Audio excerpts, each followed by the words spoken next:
George Best, a former hero at Old Trafford and one of the most talented players that the world has ever seen. But sadly, it wasn't his sublime talent that the Irish prodigy became most renowned for.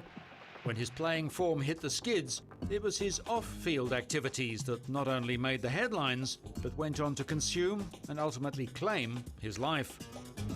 Best burst onto the scene in the late 60s and took the world by storm with his explosive speed, mesmerizing ball control and ability to score goals from either foot.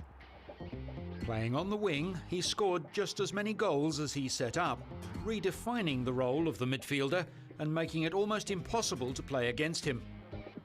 After his local club, Glentoran, rejected him for being too small and light, Best was given a trial at Manchester United and was signed up by chief scout Joe Armstrong. What a goal! He debuted for Manchester United at the age of 17 in 1963, and his footballing skills and on-field delivery were never called into question. Unfortunately, however, it's what he got up to off the pitch which started raising more than a few eyebrows. Perhaps there were just too many distractions. A year after he signed with Man U, the BBC launched a weekly TV programme called Match of the Day. And unlike earlier champions, whose celebrity had been confined to pictures in the papers, Best's goals and good looks were broadcast to millions. Television made the impressionable teenager the game's first superstar. He was sought after for everything from appearances on Top of the Pops to good-natured charity matches. Often appearing on TV under the influence of alcohol, George became known for playing as hard off the pitch as he did on it. His partying ways hit the headlines and he lapped up the attention. For the first few years, his demanding social life didn't interfere with his form on the pitch. In the 1967-68 season, Best helped his club side win the European Cup at Wembley Stadium, scoring in their 4-1 demolition of Benfica. That classic victory is still talked about today and believed by many to be one of the greatest wins by any team in the history of football. Clearly at the top of his game, George Best was also named the 1968 European Footballer of the Year at just 22 years of age. His career looked set to explode, playing for the best team in Europe with Bobby Charlton by his side and the great Matt Busby as his manager. Best seemed destined for greatness.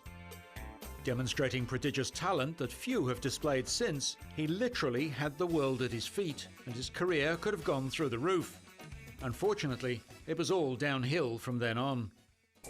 The steady decline of his interest in football coincided with his increasing commitment to partying, and before he knew it, he was no longer the best.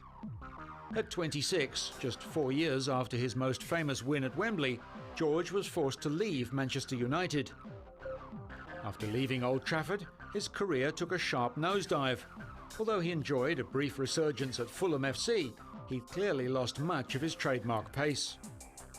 Although he tried to make other comebacks, George Best's serious playing years were behind him, and he continued to be dogged by alcohol problems throughout his subsequent commentating career. In 2002, after suffering from many decades of alcohol addiction, he received a liver transplant in an attempt to prolong his life. However, in 2005, after continuing to drink solidly for a further 3 years, George was admitted to hospital with internal bleeding.